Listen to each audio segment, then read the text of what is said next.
Bahda ciyaaraha degmada Jowhar ayaa ku qabtay maanta magaalada Jowhar kulan ciyaareed lagu soo dhaweynayo agaasimaha guud ee wasaaradda dhalinyarada iyo ciyaaraha Hirshabelle Amiin Mukhtaar Axmed kaasi oo dhawaan uu magacaabay madaxweynaha dowlad goboleedka Hirshabelle Cali Guudlaabe Xuseen. Tartankan ayaa ahaa mid isugu jiray ciyaar kubadda cagta ah, xarig jiid, qaandada ukunta lagu qaado iyo jawaanka lagu boodo. Kulanka soo dhaweynta ayaa waxaa ka soo qayb galay oo goobjoog ka ahaa kusimaha gudoomiyaha gobolka Shabeellada Dhexe Maxamed Cabdi Sheekh Xandow, gudoomiyaha degmada Jowhar Ismaan Maxamed Mukhtaar Barre, agaasimaha cusub ee wasaaradda dhalinyarada iyo ciyaaraha Hirshabelle iyo mas'uuliyiin kale. Tartankan kubadda cagta oo ahaa mid qurux badan laguna soo dhaweynaya agaasimaha cusub ee wasaaradda dhalinyarada iyo ciyaaraha Hirshabelle ayaa wax lagu qabtay garoonka Shongole Stadium ee magaalada Jowhar, waxaana ay ku dhex martay kooxaha Midnimo iyo Baalguri. Ciyaarta ayaa kooxda Midnimo waxay ku adkaatay 3 gool iyo 2 gool iyadoo halkaasi lagu gudoonsiiyay koob. Gabagabadii tartanka ayaa waxaa ka hadlay gudoomiyaha xiriirka kubadda cagta degmada Jowhar Cabdullaahi Xuseen Sheekh Dalizey. Munaasabada loogu talagalnay agaasimaha dhalinyarada iyo ciyaaraha agaasimaha cusub ee dhalinyarada iyo ciyaaraha oo ku soo dhaweynay waxaana martigelinayay koobkan kan ah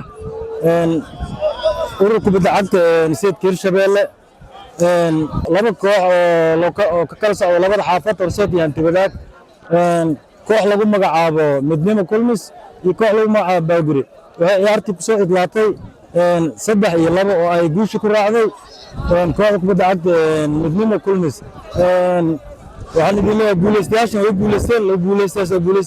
Dhinaca kale waxaa hadal kooban jeediyay gudoomiyaha degmada Jowhar ahna duqa caasimadda Ismaan Maxamed Mukhtaar Barre iyo agaasimaha cusub ee wasaaradda dhalinyarada iyo ciyaaraha Hirshabelle Amiin Mukhtaar Axmed. Waxaan soo dhaweynaynaa maanta oo maxaan ku raadto fantasiya fiican la soo bandhigay ciyaaraha kubadda cagta la soo bandhigay ukuntii xerig jiidkii iyo wixii waa ka mahad celinaynaa ee lagu soo dhaweynayo agaasimaha guud ee wasaaradda dhalinyarada iyo ciyaaraha. waxaan leeyahay mudan agaasima soo dhawow reer Jowhar waa ku jecel yihiin caasimadda dowladda Hirshabelle waxaan si gaar ah ugu mahad celinaa xiriirka kubadda cagta ee Hirshabelle iyo degmada Jowhar. waxaan leeyahay nin kasta oo soo magacaabo ama loo soo magacaabo xil ee dowladda Hirshabelle uu soo magacaabo madaxweynaheeda hala soo dhaweeyo qaybaha kala duwan isboortiga ay ugu horeeyaan xiriirka kubadda cagta Hirshabelle runtii maanta ii sameeyay ciyaartan soo dhaweynta waa kaga mahad celinayaa. waxay ii tahay farxad, waxay ii tahay shidaal runtii waxaan idin leeyahay mahad idinka gaarto. labada koox ee halkan ku ciyaaray Baalguri iyo Midnimo labaduba runtii waxay soo bandhigeen ciyaar aad u fiican, xirfadaysan, runtii isfaham oo ku dheehnay kooxda Midnimo ay guush raacday guushiina waa guushayna. Baalgurina waxaan leeyahay runtii comeback soo sameeya, ciyaar fiican aad soo bandhigteen. runtii maalin waxa waaye waxaa la yidhaahaa adduunya yawmu laka wa yawmu calayka. mar haddii la ciyaaro marna waa badiye marna waa lagaa badihaa. marka waxaan rajaynayaa insha allahu inaan kulamo badan halkan isugu imaan doono.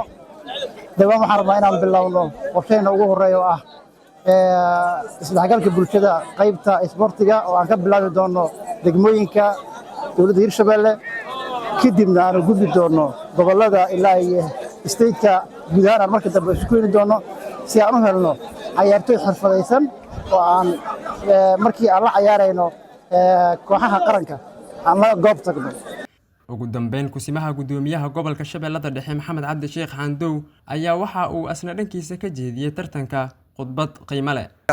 dhammaan mas'uuliyiinta heer gobol iyo heer degmo agaasimayaasha wasaaradaha khaasatan agaasimaha maanta soo dhaweyntiisa halkan loo taagayo agaasimaha wasaaradda dhalinyarada iyo ciyaaraha duna agaasime waa ujeedaa reer Jowhar dadkaaga si ay ku jecelin ay soo dhaweynta ee maanta ay ku sameeyay xiriirka kubadda cagta ee Hirshabelle iyo kan degmada Jowharba.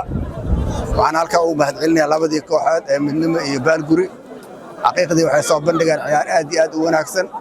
ciyaartaas oo ahayd mid ku soo ilaatay 3-2 ay guush ku raacday kooxda midnimo waxaan leenahay mudane agaasimi ku soo dhawow mar labaad iyo mar saddexaad xaqiiqdii waxaan ka rajaynaynaa maanta waxaan joognaa garoonkii Shankol Stadium oo u jeedaa garoonka xaalka uu yahay sidoo maanta uu marayo marka waxaan rabnaa haddii la yiraahdo maadaama aad tahay agaasimi cusub maanta wasaaradda ku cusubmaan agaasimi cusub oo yacni stateki amba wasaaradii ku cusubmayd waxaan rabnaa maadaama aad tahay agaasimihii cusba ee wasaaradda dhalinyarada iyo ciyaaraha dowladda Hirshabelle inaan ka helno isbedel muuqdo hadduu ilaahay yiraahdo